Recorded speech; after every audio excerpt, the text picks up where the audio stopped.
Hi everyone, welcome to another tutorial with Welvin. In this tutorial, I will be taking you through the process of configuring the roles and permission in your RAD Systems PHP RAD Classic project. With no further ado, let's start.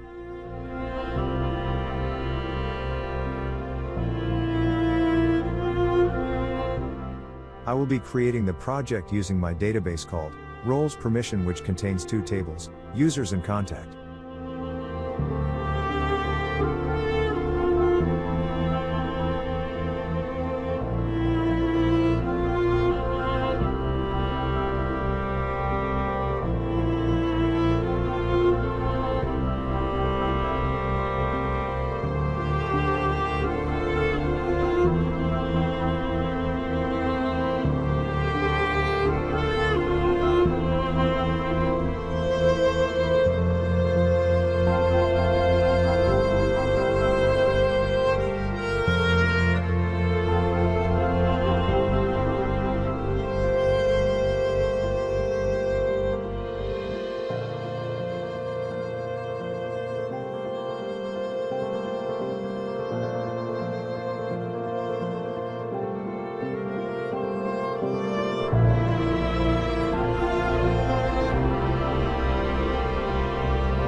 We need to configure authentication, but first, let me show you the structure of my database. The most important field for configuring authentication and role and permission is the users table. If you have the users table created, you can go ahead with configuring authentication. At the top, we select the table we want to use for storing user details. Then we select the username field, password field, ID field, email field,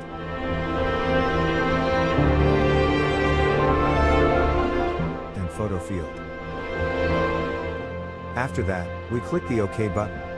A command prompt window will come up, showing the process of the password reset and failed jobs table being migrated. Once it is done, you can close the command prompt and publish the project. Note that, after each configuration, you are advised to publish the project to avoid errors later on. After configuring authentication, you need to register at least one user account before configuring roles and permission.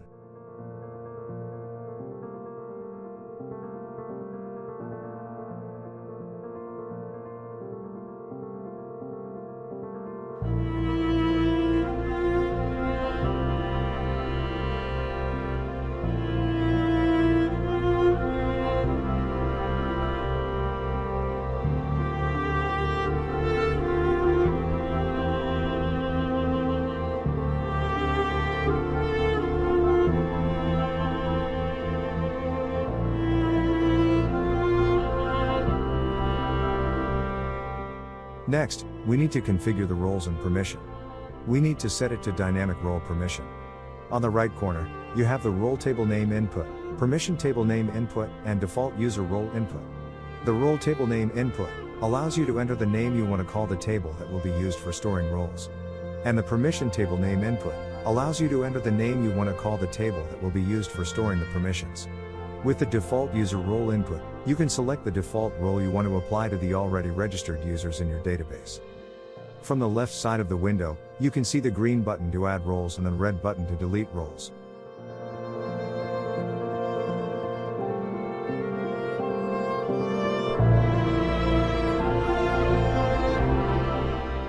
Whenever you add a new role, it can be selected as a default role. To configure a specific role, you need to click on the role, and the list of all database tables available in your project will be displayed on the middle panel. You can click the checkbox at the top to give the role permission to all the tables and actions, or you can click the individual checkbox to give the role permission to all actions for that table. By clicking on a specific table listed, the actions available for that table will be listed on the right panel. You can click the checkbox beside each page action to give the user role-specific page action in a table. Please note that the actions can be seen as the pages available for that database table. After configuring the roles and permission, click on Save Changes, and a command prompt should pop up and start migrating the roles and permissions into your database.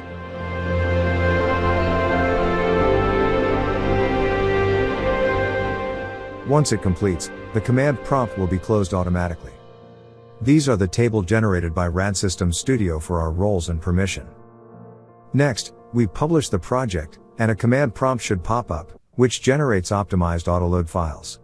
And when it finishes, the window will be closed automatically.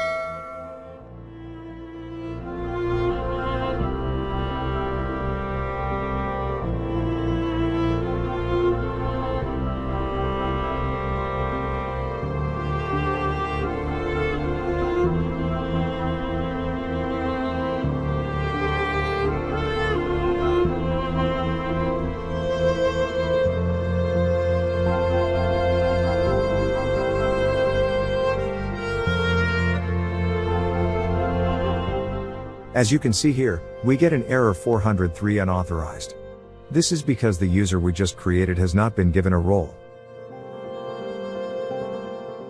These two tables are my project standard tables. And these once were generated by authentication and roles and permission. Whenever you encounter an error during the configuration of roles and permissions, these are the tables you have to delete or drop. And also, make sure to delete the generated project folder before you proceed to reconfigure the roles and permission.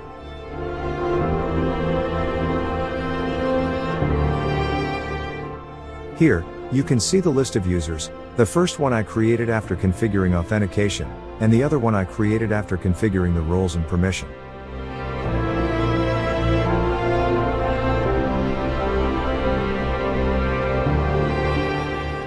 In this table, you can see permissions or page actions that have been assigned to a specific role. You have the permission ID and the role ID.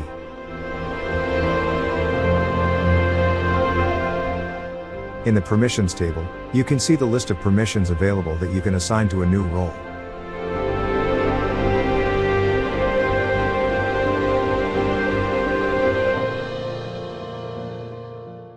In the roles table, you can see the list of roles available that you can assign to a new user.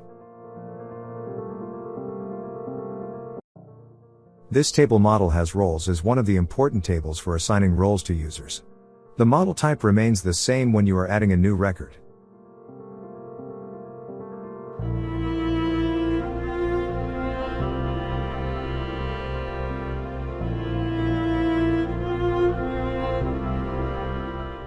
Take note of the user role, which is ID 2. We want to assign our newly created user that role.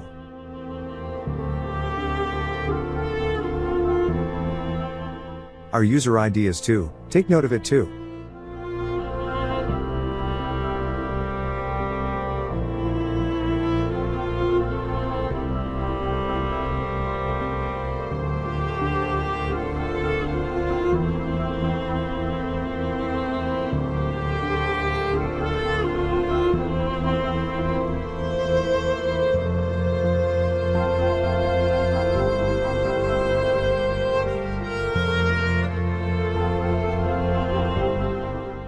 The model ID here is the ID of the user you want to give the role.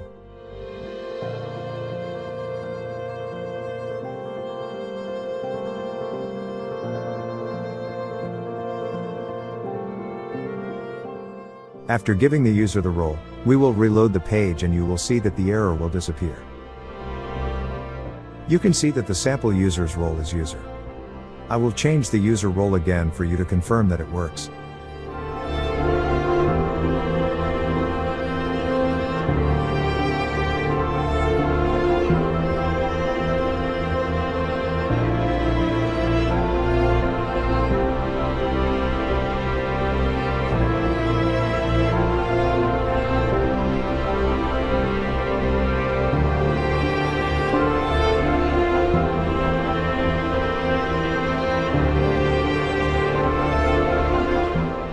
This is how you configuring the roles and permission in your RAD Systems PHP RAD Classic project. Thanks for watching, and thanks to all my patrons for their support. If you haven't subscribed to my channel, please do so, and also turn on notification by clicking on the bell icon to get notified when I post new videos on YouTube. And please, if you enjoyed this video, do give it a like. Thanks.